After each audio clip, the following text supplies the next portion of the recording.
Hey everyone, welcome back to HOA Story Files, the place where the most unbelievable HOA tales come to life. Picture this, you finally buy your dream ranch, ready to live in peace when out of nowhere, a homeowner association. Karen claims you owe $100,000 in past dues for breaking HOA rules that shouldn't even apply to you. Sounds insane, right? Well, that's exactly what happened to today's storyteller. So let's jump right in. It all began 6 months after my parents passed away. My mother's battle with cancer was short and cruel, and my father followed her only 3 weeks later. The coroner wrote heart attack on the report, but I knew it was really heartbreak. After 42 years together, he simply couldn't face life without her. I was 38, drained from years of working in a corporate office, staring at spreadsheets and performance charts, and suddenly left completely alone with a small inheritance and a nagging feeling that I'd wasted my life chasing the wrong kind of success.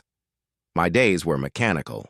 Wake up in my tiny apartment, ride the elevator down to the parking garage, fight through morning traffic, and spend 8 dull hours analyzing data to help a faceless corporation make a few more dollars. Then I'd drive home, microwave dinner, and fall asleep to the flicker of Netflix. Somewhere between promotions and deadlines, I'd lost any real sense of purpose. My grandparents had been ranchers, the kind of people who rose with the sun and worked until the stars came out. Their hands were cracked from labor, their stories full of grit and weather. They had built a life out of soil and sweat, while their son, my father, traded that world for college degrees and city comfort. And then there was me. A man who'd inherited none of their strength, only their restlessness. The inheritance wasn't enough to retire on, but it was enough to take a leap. I spent countless nights scrolling through real estate listings, looking for something that felt real. I wasn't chasing luxury, I wanted belonging. Then I saw it. 97 acres of rolling green hills, worn-down fences, and a farmhouse that had clearly seen better years but still stood proud against time. A red barn leaned slightly to the left like an old friend with a crooked smile, and the empty fields seemed to whisper, "Come fix me." The place had history, nearly a century of it. Families had worked that soil for generations before the last owner's descendants decided they were done with the upkeep. The real estate agent was a pro, calm, sharp, and used to city dreamers like me. She explained everything in detail as sunlight poured through the farmhouse windows. "This land is zoned agricultural residential," she said, her tone precise. "You've got full rights to farm, raise animals, and operate machinery. No HOA can tell you what to do here. I hired a lawyer just to be safe." He went through every document with a fine-tooth comb, deed searches, land surveys, title insurance, everything. By the end, I had a thick folder of legal proof that this land was mine and free of any HOA jurisdiction. For the first time in years, I felt something click into place. This was home. Next door, however, sat an eyesore of perfection, a neat suburban development with rows of identical beige houses, trimmed lawns, and matching mailboxes. From my porch, it looked like someone had planted suburbia right in the middle of open country. The people there waved politely, but their smiles didn't reach their eyes. They belonged to a world I'd deliberately left behind. Moving day felt like breathing again. As I unloaded boxes, I realized how quiet everything was. No traffic, no horns, no neighbors stomping above my ceiling. Just wine moving through the grass and the sound of birds singing in the distance. For the first time in a decade, I didn't feel trapped. The work started immediately. The fencing was sagging and weather-beaten, the barn needed fresh boards, and the pasture was begging to be restored. I learned to drive a tractor, slowly, clumsily, but with determination. My hands, once soft from years at a keyboard, toughened with blisters and cuts. And every night, when I fell asleep sore and exhausted, I felt more alive than I had in years. But peace in this story doesn't last long, because that's when they showed up. The HOA. Each morning I woke up sore but satisfied, my muscles aching in that good, honest way that meant I'd earned every bit of my rest. I'd fall asleep each night, bone-tired yet content, the kind of peace I never found under fluorescent lights and spreadsheets. This was what my grandfather used to mean when he talked about real work. The kind that builds both a place and a person. Life had finally slowed into something steady, something true. Then came the first sign that peace wasn't going to last. It arrived one afternoon, wrapped in shiny cellophane and tied with a bright yellow ribbon. I was unloading feed from the back of my truck when I noticed a woman walking toward me from the direction of the subdivision. She was middle-aged, polished to perfection, hair sprayed into submission, pearls gleaming, posture sharp enough to slice through glass. She carried a wicker basket like she was in some local stage play about welcoming neighbors. "Welcome to the neighborhood," she called cheerfully, thrusting the basket toward me. "I'm with the community association next door. We always greet new residents personally." I took the basket, surprised by the weight of it. Inside were muffins, a jar of what looked like homemade jam, and a small plant in a pot wrapped with ribbon. It was friendly enough, if a bit overdone. "That's very thoughtful," I said, balancing the basket awkwardly. "I'm still settling in, but I appreciate it." She smiled in that tight way people do when they're pretending to be kind, but already judging you. "Oh, we're so excited you're here," she said. "The previous owner wasn't very community-minded, if you know what I mean. We're hoping for a more cooperative relationship this time." She lingered just a little too long, her eyes sweeping over my barn, my fencing, the piles of lumber stacked near the shed. She wasn't just looking, she was taking inventory. After a moment, she gave one last brittle smile and turned back toward her picture-perfect enclave, leaving me standing in my driveway holding baked goods and a feeling that didn't sit right. It wasn't until later that night, unpacking the basket, that I realized what made it so heavy. Underneath the muffins and jam was a thick blue booklet. Covenants, conditions, and restrictions. Name of community association. A sticky note on the front read, "Just so you're aware of our community standards." I flipped through it. Every page made my eyebrows rise higher. Rules about paint colors, mailbox styles, trash can placement, lawn height, even how long you could leave holiday decorations up. 67 pages of micromanagement disguised as neighborly order. But the kicker was the map on page 12. I laid my property survey and deed beside it on the kitchen table. The boundaries were crystal clear. The HOA's jurisdiction ended exactly at my fence line. My property was specifically excluded. The law couldn't be clearer. I should have tossed that booklet straight into the trash. Instead, I tucked it into a desk drawer and laughed it off. Let the suburban bureaucrats have their bylaws. I had fences to mend and hay to stack. Their rules didn't apply to me. But that uneasy feeling returned about a week later. And this time, it had eyes. At first, I thought it was just in my head. A car that slowed a little too long as it passed. Someone standing at the edge of their manicured yard watching. But it kept happening. Every time I was outside fixing something, there'd be someone nearby observing. When I was driving fence posts, a car would pause at the end of my driveway. When I loaded hay bales, I'd see figures at the property line, motionless, like I was some curiosity on display. It felt like living in an aquarium. I'd come out here for solitude, yet somehow I'd become a show for a neighborhood of voyeurs. I tried to shrug it off, reminding myself why I'd come here, to rebuild, to heal, to live quietly. But the feeling of being monitored, measured, judged by people whose opinions meant nothing to me started to gnaw at my peace. Months went by. I poured myself into the ranch. I replaced old fence posts, cleared brush, and restored the barn's roof one nail at a time. My savings shrank, but my soul felt whole. The land was coming alive again, and so was I. Then, one Tuesday, I found a slip of paper in my mailbox, a notice for certified mail waiting at the post office. I'd spent the whole day fixing the back gate, so I didn't think much of it until the next morning when I picked it up. The return address belonged to a law firm I didn't recognize. Standing in the parking lot, I tore open the envelope, and the words hit me like a hammer. Notice of lion and demand for payment. Amount due, $100,000 in unpaid assessments. Fines and interest accrued over the past 20 years. Payment due in 30 days or foreclosure proceedings will begin. I read it again, then again. The air felt thinner. They were claiming I owed them, this HOA I never joined, more money than I'd even paid for my land. They said I'd violated community rules on property I legally owned under agricultural zoning, completely outside their reach, and that's when something deep inside me snapped. It wasn't sadness or fear. It was anger, clean, white-hot, righteous anger. They'd mistaken my silence for weakness. They thought a stack of legal letters could scare me into submission. They didn't realize who they were dealing with. I folded the letter with care, slid it into the glove compartment of my truck, and drove home.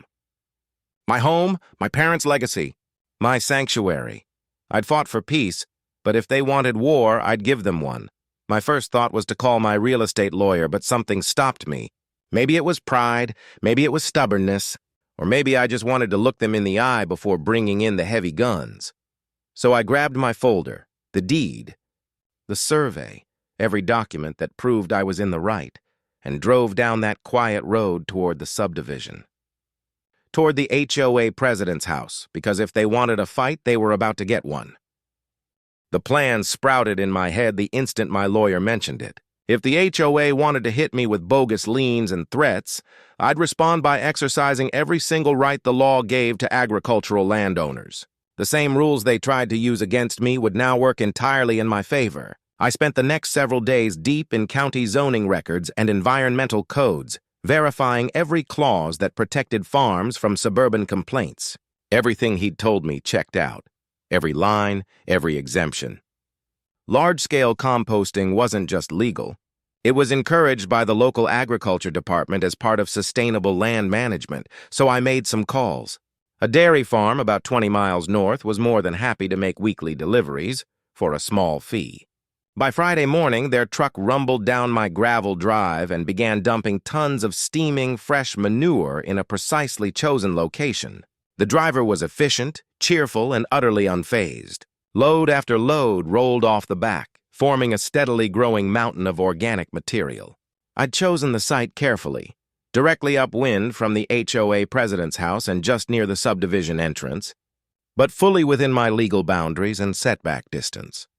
By noon, my ranch smelled exactly like a working farm, and the air carried my message loud and clear.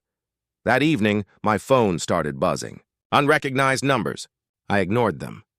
Each new voicemail was angrier than the last. Complaints about the odor, demands that I remove it, veiled threats about legal action. I poured myself a drink, stepped onto the porch, and smiled as the sun dipped below the horizon. The breeze carried the unmistakable aroma of victory. By the next morning, the HOA president herself was back, flanked by a small army of neighbors and one weary-looking man wearing a county inspector badge. They stood at the fence line, gesturing furiously toward my compost pile. I grabbed my folder of permits and documents, wiped my hands on my jeans, and walked over with my most innocent smile. "You need to move that thing immediately," she snapped, nostrils flaring. "It's a health hazard and a public nuisance." "Oh, I think there's been a little misunderstanding," I said pleasantly. I handed the inspector a copy of the agricultural code I'd printed and highlighted. "This is all part of an approved composting process, completely legal under county and state regulations." The inspector took his time reviewing my paperwork, comparing it to his clipboard. After a long silence, he nodded. "Everything checks out. The compost pile is within code and meets all setback requirements. Agricultural composting is an approved use on this property." "But what about the smell?" one of the HOA members complained, covering her nose. "Odor isn't grounds for enforcement," the inspector replied flatly. "Agricultural operations are exempt from residential nuisance ordinances. As long as it's legitimate farming activity, there's no violation." I turned to the president, smiling as she paled. "I'm just following best practices, trying to do things by the book. Isn't that what your association values most?" They retreated soon after, muttering and scowling. From my kitchen window, I watched them gather in a tight little knot at the edge of their pristine neighborhood, whispering and waving their arms in frustration. That evening, my phone lit up again, this time with the president's number. "We need to talk," she said the moment I picked up. "I'm listening." "This has gone too far. The smell is unacceptable. Maybe we can reach an agreement." I let the silence draw out before answering. "I'm all ears." "If you remove that pile and agree to maintain your property according to community standards, the association might be willing to negotiate a reduction in what you owe." I stared out the window at the sunset, letting the line stay quiet long enough for her to squirm. "Here's my counteroffer," I said finally. "You drop the lien, withdraw every claim against my land, and cover my legal expenses. In return, I'll consider relocating the compost, she scoffed. That's absurd. We'll never agree to that. Well, I said, then I guess you'll just have to get used to the smell. Forecast says we're in for some warm, windless days. The line went dead. Within a week, the consequences rippled through their subdivision like wildfire. Residents flooded the HOA office with complaints. Real estate showings were canceled. The community pool sat empty despite the perfect weather. Lawn parties disappeared. Their neat little world was suffocating under the very thing they'd tried to control. And then, the cracks began to show. Some residents started calling me. Their tone wasn't angry, it was pleading. A few even offered to pay my legal fees if I would just move the compost pile farther away. But the president refused to back down. She saw surrender as a death blow to her authority, and I knew she'd double down. She hired a more expensive law firm and called an emergency meeting to discuss enhanced enforcement measures. That suited me just fine. The longer this dragged out, the worse it got for them. Composting is a slow, steady process, and so was my revenge. Each day I watched the pile steam and settle, transforming waste into rich soil while the HOA's unity decomposed right alongside it. The smell became symbolic, a reminder that their perfect suburban order wasn't as untouchable as they believed. They'd spent years assuming everyone wanted to belong, that social pressure was enough to keep outsiders in line, but they'd never encountered someone who preferred freedom over conformity, someone who didn't need their approval. The real victory wasn't legal or financial. It was psychological. For the first time, they realized that power could crumble when faced with someone who simply didn't care to play their game. That evening, as the sky blazed orange over the hills and the breeze carried the ripe scent of my success across the valley, I leaned against the porch railing and smiled. The ranch finally felt alive. I felt alive, complete, unapologetic satisfaction. The next morning, a white sedan pulled into my drive. A man stepped out wearing a suit and an expression of regret. The wind carried the full glory of my compost pile straight toward him. "Are you the property owner?" he asked, keeping his mouth half open to avoid breathing through his nose. "That'd be me," I said. He handed me a heavy envelope sealed with embossed letters. "You've been served." He turned and hurried back to his car. I waited until the dust from his tires settled before opening it. Inside was the HOA's lawsuit, just like my lawyer had predicted. They'd thrown everything they could into it: foreclosure on the lien, injunctions against my farm operations, claims for damages and lost property values, and requests for attorney's fees that would ruin most people. Their new law firm had gone all in, citing every obscure clause and regulation they could find. But they'd made one massive mistake. By taking this to court, they had officially opened the door for discovery, and my lawyer loved discovery. When I handed him the papers later that day, his eyes gleamed like a man about to enjoy a 5-course meal. "This," he said, "is perfect. They've just handed us the ammunition to bury them." "How so?" I asked. "By suing to limit your agricultural rights, they've made your property's full historical record fair game. We get to dig into their finances, their bylaws, their authority, all of it. And we'll trace your land rights back to the original grants. If they've cut corners, forged anything, or overstepped even once," he grinned, "we'll end their little empire for good." And just like that, the next round of the war began. The following week became a blur of courthouse basements, dusty archives, and stacks of forgotten paperwork. My attorney approached the task like a bloodhound on a scent. Calm, focused, relentless. He requested records from the county clerk, cross-checked plats, and studied every handwritten annotation like it was scripture. Then one afternoon he pushed his chair back and grinned. "Found it," he said, spreading out a brittle yellow document across his desk. The ink had long since turned sepia, but the words were legible. It was an easement agreement written nearly 100 years. Ego, a legal relic granting the property owner unrestricted passage for livestock over what was now the HOA's manicured parkland. "This can't possibly still apply," I said, scanning the archaic legal jargon. "Oh, it does," he replied, eyes gleaming. "Easements like this are forever unless formally revoked, and I checked. There's no record of it ever being annulled. The developer either overlooked it or gambled that no one would ever dig this deep. He tapped the clause with his pen. You've got legal right of passage for livestock across their property to access the creek. They can't do a thing about it. I stared at the paper in awe. So you're saying, I'm saying, he interrupted, you can drive cattle right through their precious community park and they'll have to smile and wave. It's your lawful right. The best part? It falls under agricultural use, which your zoning protects. The idea was deliciously absurd. My lawyer, ever the strategist, leaned forward. We'll only get one shot at this, so we do it clean. Give notice, stay polite, keep everything above board. Do it right, and this entire war ends. A few days later, fate handed us the perfect opportunity of a bright, glossy flyer in my mailbox advertising the HOA's annual summer celebration, games, food trucks, and live music. Their pride and joy. I took it straight to my lawyer. They're practically begging for it, he said, chuckling. Send formal notice that you'll be exercising your easement rights. Give them 3 days' warning. No one can accuse us of being unreasonable. The notice was a masterpiece, polite, precise, and deadly. It cited the original land grant, quoted relevant county ordinances, and clearly stated my intention to move cattle through the designated easement route on Sunday morning, hours before their event. Predictably, chaos followed. Their lawyer called in a panic, shouting about health hazards and property values. Within hours, they'd filed an emergency injunction. But after reviewing the easement, the judge refused to interfere. My right was older than the subdivision itself. Sunday dawned cool and misty. At 6 sharp, we opened the gates and herded 50 cattle across their pristine green park.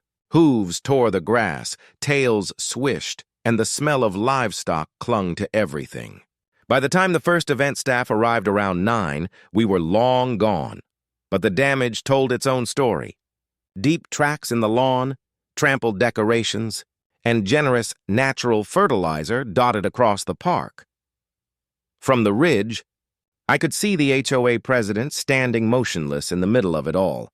Phone pressed to her ear, her perfect world unraveling around her. The picnic was promptly canceled. The cleanup estimate ran into thousands, and worse still, word spread fast. Residents began asking hard questions. Who authorized the lawsuit? How much of their dues had been wasted? And why hadn't anyone known about the century-old easement that gave me unrestricted access to their private land? By evening, my phone wouldn't stop buzzing, not with threats this time, but with calls from angry homeowners demanding answers from their own leadership. Online forums filled with accusations, and within a day, an emergency board meeting was announced. My attorney attended on my behalf, carrying a folder thick with documents and a calm smile. The meeting, as he later described, was pandemonium. The president tried to regain control, shouting about property integrity and dangerous precedents, but no one was listening. The members wanted blood, or at least accountability. Their reserves were drained by legal bills. Their lawyer wanted more money, and now they faced a potential lawsuit from me for slander of title and malicious prosecution. When the shouting subsided, my lawyer stood. My client is willing to offer peace, he said. He'll limit livestock crossings to daylight hours with 24-hour notice. If the HOA withdraws its lien, pays his legal fees, and officially acknowledges that his land is not, and never was, part of your association. The president's face turned crimson. And if we refuse? Then we proceed to trial, my lawyer replied smoothly. You'll lose, and you'll owe damages that will bankrupt this association. Plus, my client will begin exercising all of his agricultural rights immediately, including compost expansion. You've smelled that before. That ended the debate. The vote wasn't even close. The board folded, voting overwhelmingly in favor of the settlement. The president resigned that same night, and within weeks her house went up for sale. The HOA drained what remained of its funds to cover my legal fees and dissolved quietly soon after. Without their constant interference, the neighborhood reverted to simple county governance, just another cluster of houses in the valley. I stood on my porch that evening, watching the sunset over the fields I had fought so hard to protect. The last traces of manure smell lingered faintly in the warm air. The cows grazed lazily beyond the fence line, unbothered by politics or paperwork. For the first time since this absurd war began, peace settled over the land. True, honest peace, and the kind you earn through sweat and stubbornness. And now, let's shift gears with another tale of malicious compliance, one that's shorter but just as satisfying. This one's called I Apologized to My Mom. When I was 8, my parents split up. By the time I hit 18, my mom had been dating a new guy for a while. One night, the three of us were sitting at the kitchen table cracking jokes. Mom made one that was, well, pretty inappropriate. I looked at her grinning and said, "Mom, you're such a dirty old lady." She laughed, but her boyfriend didn't find it funny. "That's no way to talk to your mother." He barked, "You apologize to her right now." So I did. I turned to her, put on my most serious face, and said, "Mom, I'm sorry." "You're a dirty old lady." Before he could explode, Mom burst out laughing and said, "Don't worry, I'm not sorry. And that, my friends, is how to win with style. Thank you for watching. Don't forget to subscribe for more outrageous HOA dramas.